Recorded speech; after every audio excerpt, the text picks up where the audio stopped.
چھوڑ آیا. میرے گھر میں خدا بھی ہے, خدا کا. حضور کدھر تھے؟ بولے لا. اور وہ کیا کہہ رہے ہیں؟ یا رسول اللہ میں آپ کو اپنے ماں اب قیت اللہ و رسول, میں گھر میں خدا چھوڑ آیا ہوں, خدا کا رسول چھوڑ آیا ہوں. خدا, اقبال کہتے ہیں پروانے کو شمع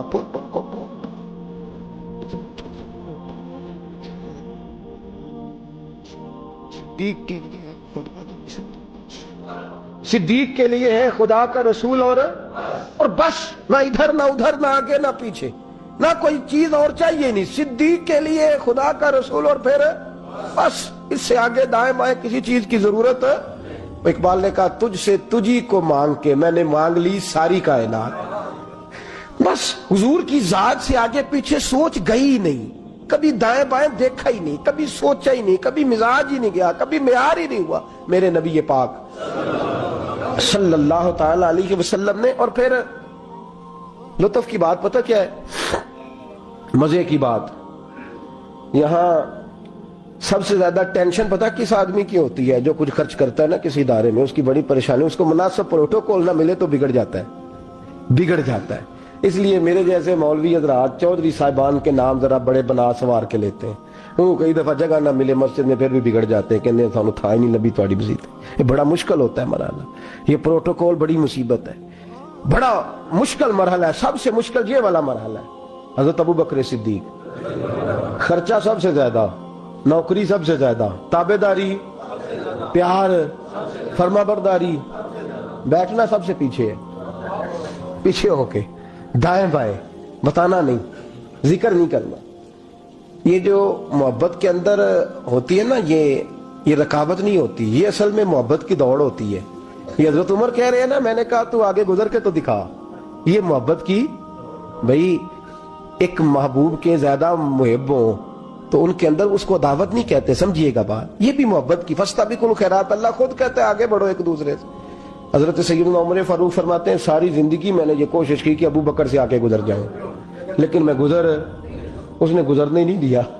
اس کا انداز ہی بڑا انوکھا ہے, اس لیے کہ صدیق کے لیے ہے خدا کا رسول اور بس. آگے پیچھے جو جائے نا, ایک دن فجر کی نماز پڑھی مسجد میں, مشکات کی حدیث ہے. تو حضرت عمر فاروق فرماتے ہیں فجر کی نماز پڑھ کے نا تو نبی پاک صلی اللہ علیہ وسلم نے فرمایا روزہ کس نے رکھا ہے بھیا آج؟ اور فرماتے میرا رات کو ارادہ تھا رکھ لوں. یہ بزرگ نے پوچھا تو میرے دل میں خیال ہے رکھ ہی لیتا تو بہتر تھا, نمبر تو لگ جاتا نا. فرماتے ہیں حضور نے فرمایا کس نے رکھا ہے روزہ؟ کوئی نہ بولا. تو سرکار نے فرمایا جو صرف اس لیے چپ ہے نا کہ دوسروں کو پتہ نہ چل جائے, وہ میں کہہ رہا ہوں ان سے بولے. حضرت صدیق اکبر نے ہاتھ کھڑا کیا, عرض کی سونے تیری موج ہے نا, چپ رہنے کا حکم بھی تو ہی دیتا ہے اور بتانے کا حکم بھی. حضور رکھا ہوا ہے روزہ. حضرت سیدنا عمر فاروق کہتے ہیں میں نے بڑا گور کے دیکھا, میں نے کہا لنگن نہیں دیندا بھائی, اگے حد ہو گئی ہے. خیر کہتے ہیں تھوڑی دیر کی فجر کی نماز پڑھی مسجد میں. اللہ کے رسول نے فرمایا یہ بتاؤ کسی نے آج کسی بیمار کی تیمارداری کی ہے؟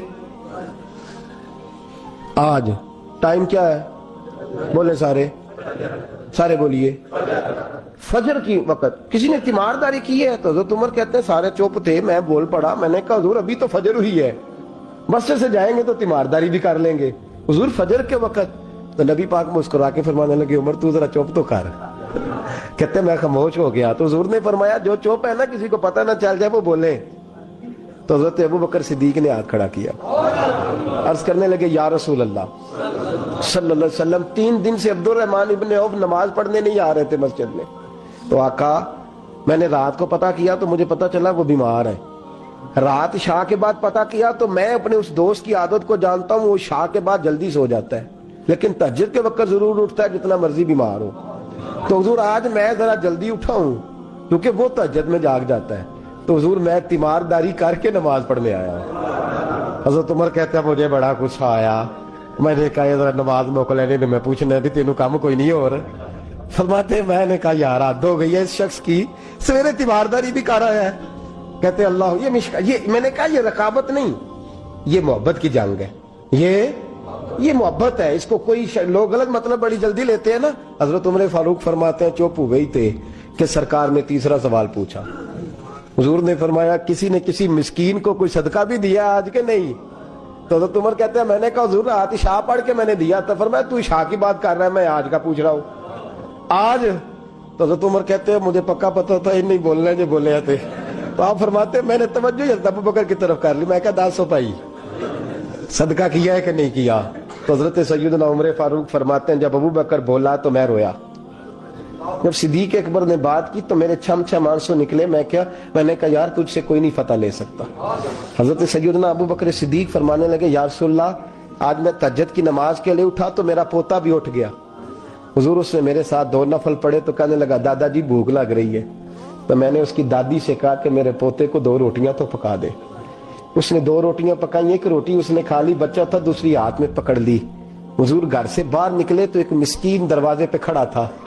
کہنے لگا رات سے کچھ نہیں کھایا. فرماتے ہیں تازی روٹی پوتے کے ہاتھ سے لے کے مسکین کو دی. پھر میں نے پتہ لیا واپس آیا ہوں. حضرت عمر کہتے ہیں پہلے میں مسکرا رہا تھا, پھر میری چیخ نکلی. میرے رسول پاک کے بھی آنسو آئے. فرمایا ابو بکر پوچھ اس لیے رہا ہوں کہ ابھی جبریل آئے تھے اور وہ کہہ گئے ہیں کہ یا رسول اللہ صلی اللہ علیہ وسلم جنت میں ایک حاجیوں کا دروازہ ہے جس سے صرف حاجی جنت میں جائیں گے, ایک روزے داروں کا دروازہ ہے جس سے روزے دار جنت میں جائیں گے, ایک سخیوں کا دروازہ ہے جس سے سخی جنت میں جائیں گے. یا رسول اللہ ابو بکر صدیق کو رب کا سلام کہہ دیں اور کہے رب فرماتا ہے ابو بکر جب تو جنت کی طرف منہ کرے گا اللہ سارے دروازے کھول.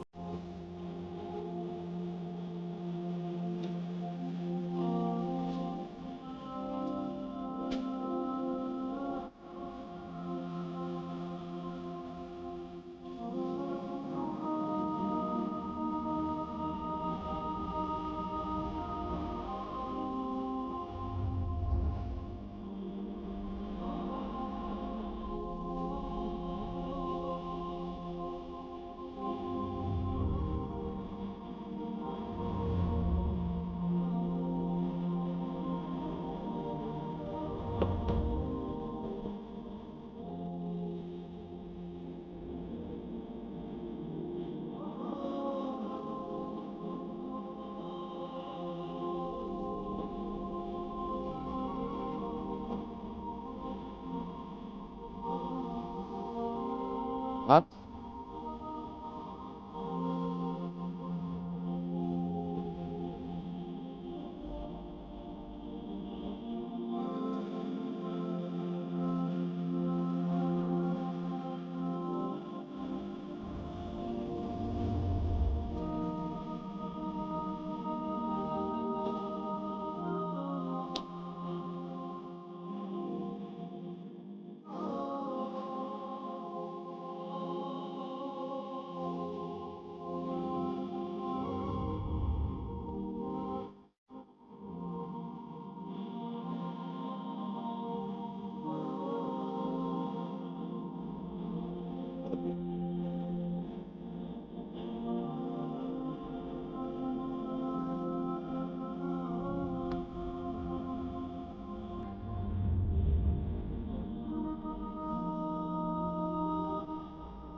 ہے